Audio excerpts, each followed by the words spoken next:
Americans are looking for someone to shake things up a little bit. They want someone to wreak some havoc on Washington. Yeah. I think people have seen I've been able to wreak havoc in our state capitol on the big government special interests. We even took on a lot of the Washington base that tried to take us out first in terms of protest.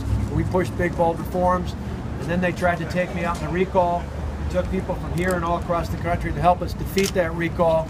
We will not be intimidated by anyone, whether it be from big labor union bosses, whether it be from the other party, or whether it even be occasionally from members of our own party. We're going to shake things up in Washington when we get there. We're going to wreak some havoc and put the American people back in charge.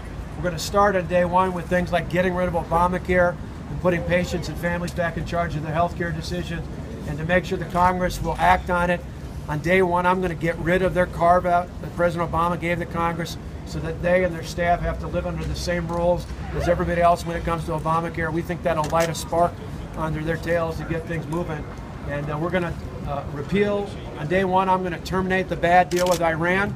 I'm frustrated that there's not enough votes to block it today, but as president, I will terminate that bad deal on day one. I'll reinstate the sanctions. I'll go to Congress to put in place even more crippling sanctions, and I'll convince our allies to do the same. And so I think Americans are looking for somebody who's more than just talk, who's more than just bumper stickers, somebody who can actually shake things up, wreak a little havoc on Washington. We've shown we can get that done. If you give us a chance, unleash us in Washington, and we'll put the American people back in charge of their country.